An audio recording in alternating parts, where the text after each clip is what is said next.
Hello everybody, good morning and welcome to the United Stand. This is the latest Manchester United news and transfer news. Sorry a little bit late this morning, but I had to get my boiler fixed. That is not one of them things where it means something else. Literally, I had to get my boiler fixed. So thanks everyone for tuning in. We've got lots to discuss this morning. There's quite a lot of transfer news coming in around Manchester United at the moment. Coming in around David Alaba, Caicedo again. Also, a couple of centre-backs that I'm quite interested in as well. What's his name? Ozan Kabak, who's Turkish at Schalke, and Milenkovic at Fiorentina, who we've been linked to before. So I'm interested to see about him. But also, we're going to start off with a formal offer for David Alaba. Now, we've been ahead of the game with David Alaba anyway. We've been talking about David Alaba for a very long time on this channel. He's my ideal centre-back for Manchester United because he's left-footed. I mean, some people would say he's not even a centre-back, he's a left-back. Ben White, no thank you, Jose Zambrano. He isn't getting me excited this Christmas Tuesday. I'm not in for that one, but I am excited about the potential for us to bring in a David Alaba. I do want to talk about Zabac. We're going to talk about Ighalo. Interesting things about Caicedo, the CDM from Ecuador, as well as Ighalo as well. So quite a lot to go through this morning. But I'm going to start off with the formal offer for David Alaba. Now, look, Manchester United have made a formal offer for David Alaba in speech brackets, because this is I've read this in the Manchester Evening News this morning, and it comes from, I think it's coming via AS, that Manchester United have gone in for David Alaba. Now, Mark Parallas makes a good point. Have you seen his injury record? Which is something I do always discuss, and I'll bring that in a minute, actually. But Ozan Kabak is a beast, says Hunar. He is an interesting player. He's a player that Liverpool were looking at, and there's a story I will bring you about that. But David Alaba is a player we've been talking about for a long time. Some people would say he's not a left-sided centre-back. He is. He has played that position quite a lot for Bayern Munich recently. And he can certainly play at left-back and as a CDM. Now, there is a growing feeling that Manchester United may test the resolve of the of David Alaba to try and bring him to Manchester United. I don't think it's testing the resolve of Bayern Munich, because Bayern Munich are not able to keep him. Literally next week, January, he can talk to Manchester United because he's not a German. He will be a free agent in January. That's how it works when you've got time left on your contract. Now, in relation to his injury record, I mean, I always go for the last sort of year, really. 1920 season, he missed 15 days with a pulled hamstring, bruised rib, ankle problems, abductor problem, muscular problem. So he's had quite a few muscle injuries. I mean, nowhere near the extent of what Cavani had over the last 2 years. And he's obviously, is he 5 or 6 years younger than Cavani? So for me, they're not major injuries. None of his injuries in the last 2 years have been any longer than 2 weeks. So, you know, it swings and roundabouts with that. It's something to consider, but, you know, I think the quality outweighs the issues there. He's not bloody Ousmane Dembele with, those issues. So I said, look, if Manchester United can get in the race for David Alaba, and there's a lot of people suggesting that we are, there's talks of formal offers, this, that and the other, I still sit with what we said last night. He was probably looking at teams like Man City, Juventus, Real Madrid, PSG before he's looking at Manchester United. But look, if we can keep winning and we can show that we're in a title race, the timing could be quite good, because he's going to make a decision in January and over the next 6 months. And if United can keep doing what they're doing, then we could be looking at that. Do you think Sancho's drop in form is down to our board's shambles in the summer, says Nathan Cabell? I think so. I think that Jadon Sancho is, if you watch the interview with Frederick Feldwets yesterday on the channel, he spoke about this, and I think he's absolutely right. I think Jadon Sancho wants to come back to England, not necessarily specifically Manchester United. I think that was the move he wanted to do in the summer. But he's unsettled at Germany. I think he feels very, very pissed off, and that's probably affecting his mood. Also, let's not forget, and Ole Gunnar Solskjaer has spoken about this, the mental health of everybody is being damaged on different levels. Now, Jadon Sancho is an English lad who spends a lot of time coming back to England. He's probably, and I'm speculating here, not allowed to come back to England for any period over Christmas, and maybe not been over the last few months. So he's probably not in a very, positive frame of mind in relation to happiness in his football career at the moment. So it can have an impact, yeah. And if you're pissed off with your employers as well, that can be true as well. So, look, Sancho's a priority for United, and that won't happen in January, I don't think. Really don't. And Vedent says Sancho's overrated anyway. The next player I want to talk about, let's just do this very quickly before I talk about the other two centre-backs, because I do like the look of this Ozan Kabak at Schalke. I didn't think it was a player United were looking at, but apparently we are. Diallo, Amad Diallo, you might know him as Amad Traore. I think he's actually changed his name to Amad Diallo. Atalanta winger. Lot of talk coming out last night. Even Simon Stone, the BBC Manchester United correspondent, talking about it today, that Manchester United expect him to be involved from January. Work permit could be an issue, but they expect all that to go through. Get him into the club in January, which is good. A little bit of an addition there. Look, Fabrizio Romano loves him anyway, but he said that Juventus were interested in getting him, but Manchester United had already got the deal done. So I think the exciting thing about Diallo and Pellistri, I hope we see a bit of Pellistri as well. Let's not just go for Diallo because it's more fashionable because he's from Serie A. I think Pellistri looks very interesting as well. Hopefully Diallo is going to be as exciting or more exciting. But the thing about Diallo is that I think that when you listen to people from around Italy, the Fabrizio Romanos, the experts in Italy, there's a lot of excitement around this player. Or there was a lot of excitement around this player. Obviously, I think they're a bit sad to be losing him from that league. But a very, very good player. Very excited to see what he can do. He likes Rice, but he knows Chelsea will sign him, says Cam Chaz. I do like Declan Rice, and I thought he played very well again for West Ham last night. If you didn't watch that game, I did the watch-along for it, and I thought, again, Declan Rice was very impressive. But West Ham lost because they don't have a striker. The same reason West Ham didn't beat us. We should have been 3 or 4-0 down against West Ham in that first half, and we came back and won the second half. So I thought Declan Rice played really well in that game. I think the Europa League will give game time to Axel and Bailly to salvage. Who knows? We might not need a centre back at the end, says Takan. I think we do need a centre back, mate. I think Bailly and Tuanzebe could play in the Europa League like Prime, Baresi and Costa Curta or Vidic and Rio, and I still would buy a centre-back because you cannot trust them. Give Bailly and Axel game time in the Europa and Cups to pick up form, and I still believe Axel has all it takes. Thank you, Takang, for the super chat. So another centre-back I want to talk about, well actually two. Give a shout out to @MUFC MPB again. Give him a follow on Twitter. Very, very good on his transfer stuff and rooting out good information. The first one is just a tweet he sent me. Manchester United have made important proposals to the agent of Nikola Milenkovic to attempt to sign the Fiorentina defender. United reportedly probed the player's willingness to move to England. That's from La Nation. I don't know the reliability of that source, but I do know that we've been linked to Milenkovic before of Fiorentina. This is the player, not Milinkovic-Savic, by the way. He's a centre-back. Reddy HD says, "Hi, Mark. You seem sad. Is everything okay?" I'm fine. I'm very tired.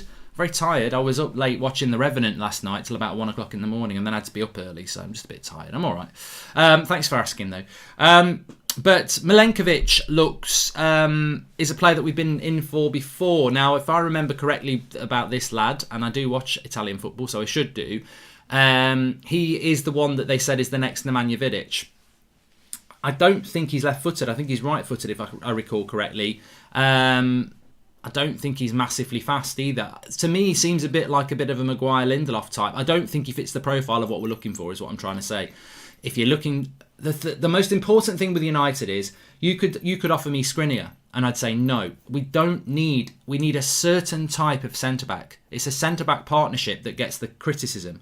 I don't think anybody thinks Harry Maguire's... Well, some of you do, but I don't think anyone... I certainly don't. I don't think Harry Maguire's shit. I don't think Victor Lindelof's shit. I just think as a centre-back pairing, they are shit because they don't complement each other. A centre-back partnership should cover all angles. Literally, they should have recovery pace, aerial ability, ability on the ball, reading of the game. You need all the attributes of a centre-back.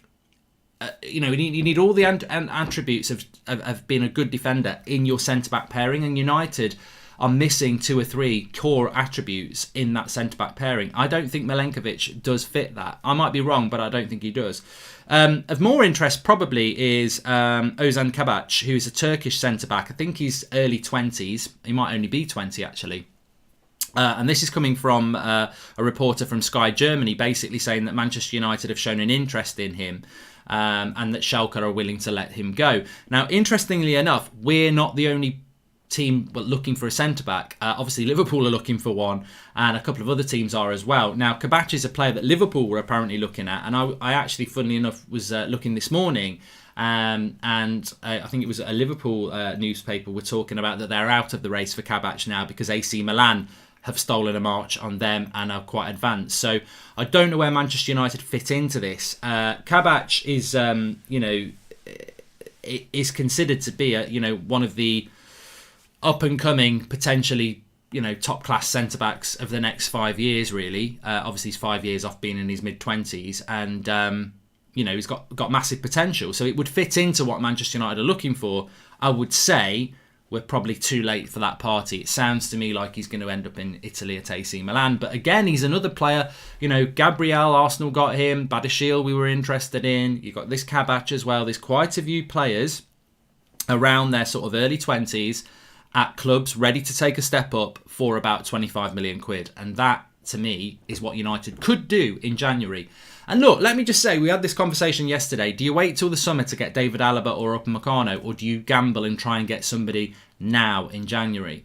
Well, there's another player. Kabach at Schalke is a player that you could bring in, and he could be a revelation. Now, I don't really know loads about this lad. I was talking to somebody this morning, and they were like, he's very good. He's about 6'1", so he's not massively dominant in the air, but he's strong, he's physical, he's good on the ball, and he's reasonably fast. I mean, he's not rapid, but he's reasonably fast. So, but I don't, right footer as well, so he's not left footer, but I don't feel that anything's going to happen with that. Vikram says, get the best defender, but who will coach them? Everyone's mindset is affected, but I'd say Sancho's form is so volatile. Do you really want him? Interesting points there. David Alaba is class, and we need a new centre-back in January, says Milo. I don't think we could get Alaba in January, really. I don't know what his relationship is with Bayern Munich. You can do it. We did it with Alexis Sanchez. Alexis Sanchez was out of contract in the summer, and we got him in the January. So you can do it. I just don't know what the openness of Bayern Munich is to let us do a deal with Alaba in January. Number 21 is coming home, says Daddy Augustine. And shout out to my friend Noel Diaz for coming out to his family. There you go. And Lindelof as a CDM, says Raj. We don't really have a lot of depth in centre-back as well. Kabach is young as well, says Sean Brahoni. Demirel and Dybala for Pogba, says Rich D. Well, it's a possibility, isn't it? A lot of people do like Demirel at Juventus, as does Darkside Gaming. But yeah, I don't think we're going to see Pogba going in January. Although, as I keep saying, I would not be surprised if Pogba did go in January. You heard what Frederick said yesterday about Manchester United wanting to get rid of Pogba and Pogba wanting to go. Obviously, he didn't play against Leeds. If there was a deal to be done with Juventus, I think Manchester United would do it. But it's what you could do. It's what you can do and what you could do. And also, I just want to say, whatever centre-back we buy, it's very important that we improve the coaching of our back four. We saw it again. I mean, I thought the performance against Leeds was fantastic. But a couple of days later, it's also really important that when you have a good result, you also look at your weak areas. We conceded a lot of corners against Leeds. We also conceded quite a lot of chances. We also conceded 2 goals. And also, David De Gea was one of our best players. So we conceded 2 goals. And David De Gea had a lot to deal with. So we did concede a lot of chances against Leeds. And it was a great game. But defensively, I thought we were a bit suspect again. And again, you saw Wan-Bissaka getting stuck under a cross on his back post. You saw the zonal marking again.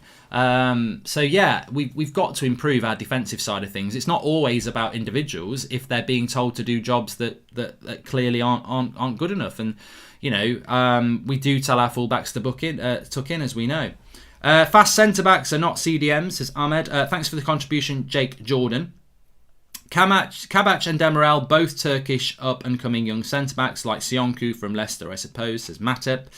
And no way are we getting Alaba being in the Europa League, says Shunak. But we won't be in the Europa League next season, will we? So Alaba would be a summer signing because he's out of contract in the summer.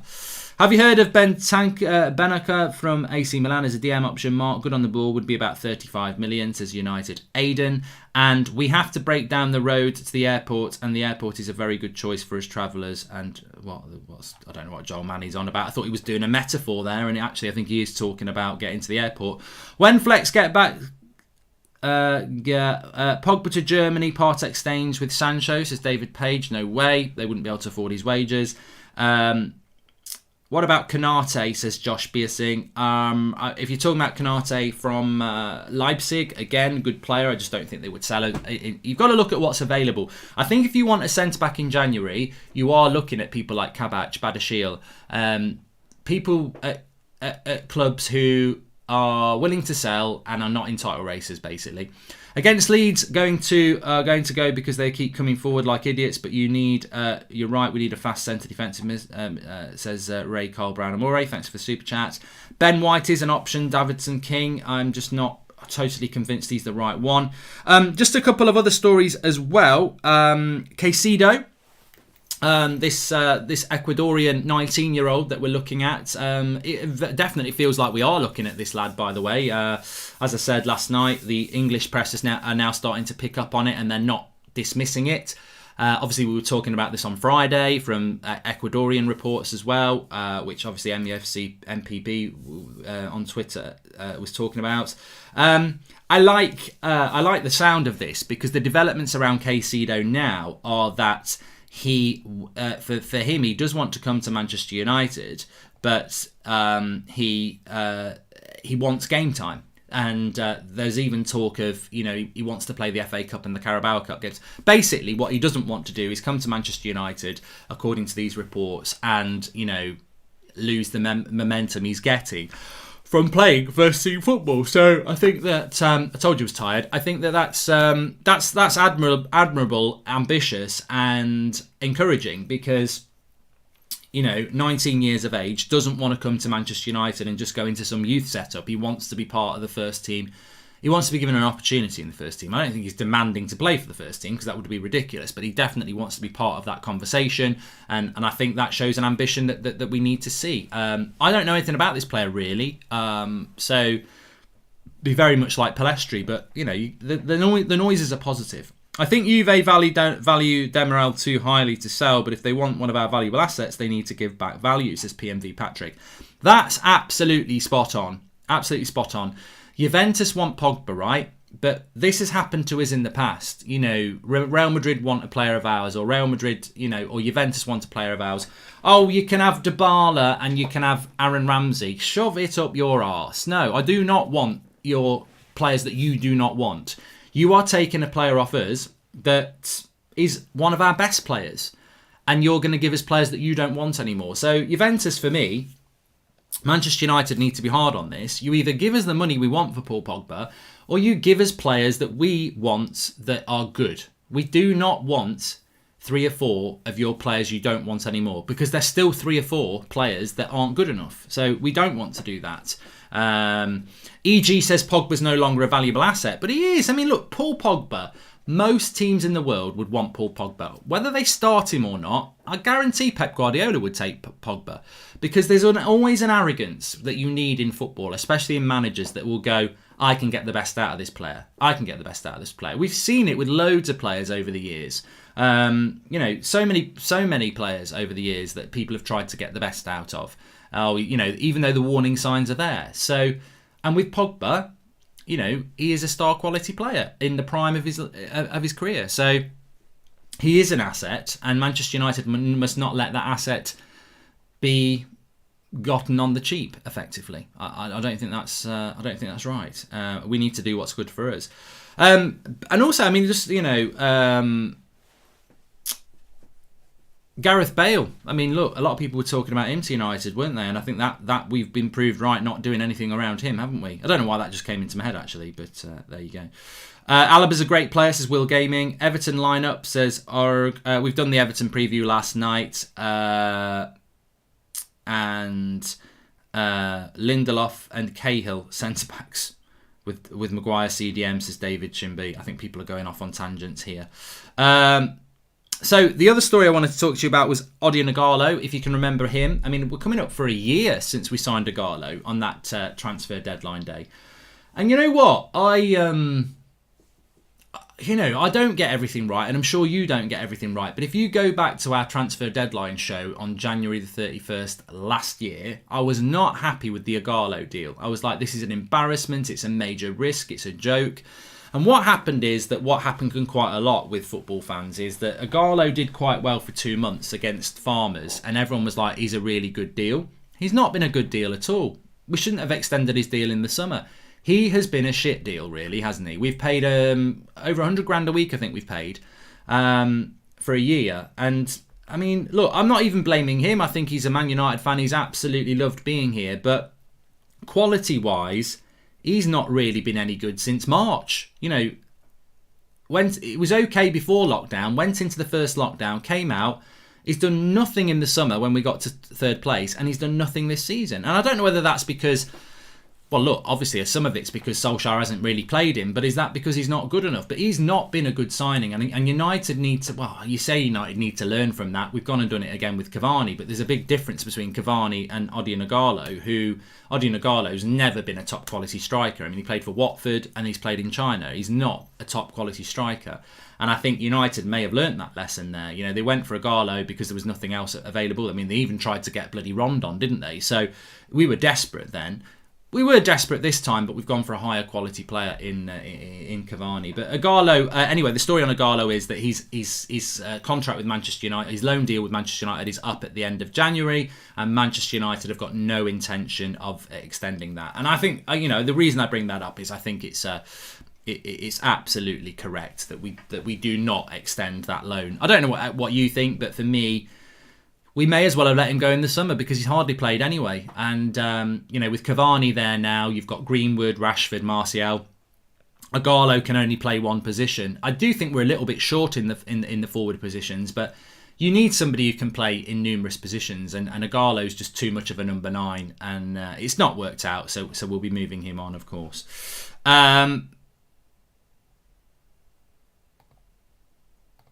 Would you take Vestergaard, Mark? No, I don't rate him. What are the sizes like on Mancunian jumpers standards, as Matthew Tinsley? Midfield. Medium is a good fit for me, and I am a median. Mark, what are your thoughts on a Pogba swap deal with Demirel centre-back and Kulusevski, a right winger from Juventus, says Dejan? As long as we are getting players that are good players, I will do a swap deal. Mark, knowing that Ighalo is leaving and Cavani is injury prone, we should also look for a striker in the summer. Martial can't play every game, says Ashanu. Yeah, Ronaldo for Pogba. That's what we should do. That would solve all our problems. Ronaldo for Pogba. Would you take Skriniar, Mark, says Strikar 2003. I really do like Skriniar, but I'll tell you now, Skriniar will not solve our centre-back partnership problems. If you play Skriniar and Maguire, you're still going to get done for pace. It's not just a centre-back we need. We need a certain profile of centre-back. And I do like Kundi, but most of that's because of my FIFA career mode, which you can watch on Mark Goldbridge this afternoon.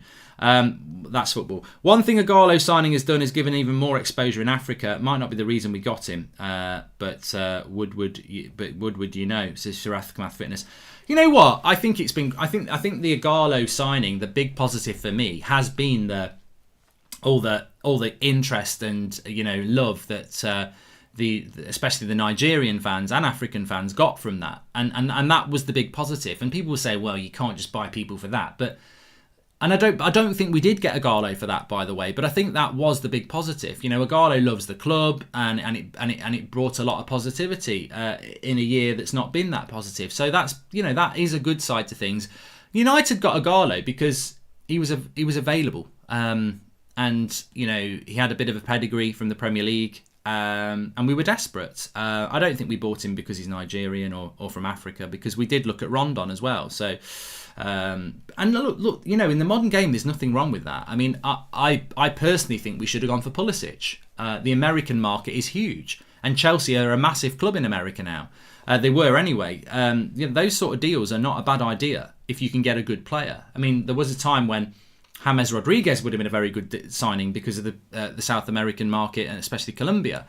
Javier Hernandez, Chicharito from Mexico was a very good signing. And Lozano could have been a good signing at one time. So, you know, there's nothing wrong in looking at the sport as a global sport and looking to bring in players where you can improve the exposure of your club. But they've got to be good players, haven't they? That's what they've got to be.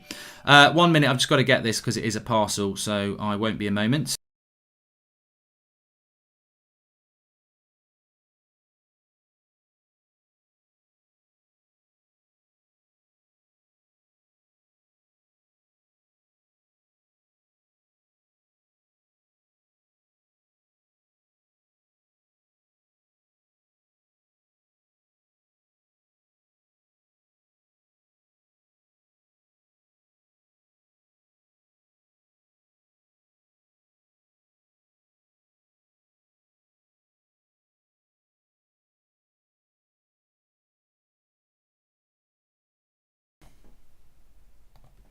Tell you what, that's one delivery I'm not zonal marking on. That got postponed last week because I didn't answer the door.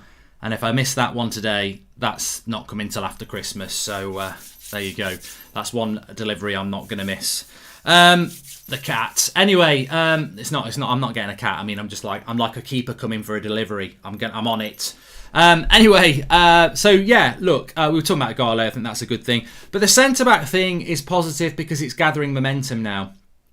And whether you want Kabach, Milenkovic, Alaba, Badashil, there's loads of centre-backs we could go out for there. What we're really looking for here is good scouting. And when you talk about Caicedo and Pelestri and Ighalo, there seems to be, I'm not gonna jump on this bandwagon yet, but there seems to be, I remember us talking about this probably for the last 2 or 3 years, that, you know, when we were talking about Brexit FC and all the money on people like Wan-Bissaka and Harry Maguire, that we've been saying this for a long time. We need to trust our scouting network. We need to start using that. And we've definitely done that with younger players, like I said yesterday, 15, 16-year-olds. But we've never really done it with players to come into the first team, ready-made to come into the first team. And we seem to be doing that now. Pelestri, Ighalo, Caicedo, these are exciting times for Manchester United if we continue to do that. Now, if we can do that with a centre-back, because look, Upamecano and Alaba are very good centre-backs to bring in, but I don't think we can do either until the summer. And this season's happening right now. I want to see United buying a centre-back in January. And to do that, you've got to be looking at the players that we've been talking at today. The 20 million, the 30 million players that are at clubs, you know, maybe they're 20, 21, 22, and they're at clubs, they're playing first-team football, and they've got that potential to make a step up. There is an element of risk, but there's an element of risk with all signings. And I just think now is the time to be brave, because there is an opportunity. That forward line will score goals. What we need to do is close the door at the back. We are conceding silly goals, and we can all be on cloud nine because we're in a title race technically, and I agree with that. But let's just look at the games over the last 4 weeks. You go back to Southampton, the goals we concede are a joke. Sheffield United, West Ham, the chances we conceded, the goals we should have conceded. Leeds at the weekend. Leipzig as well.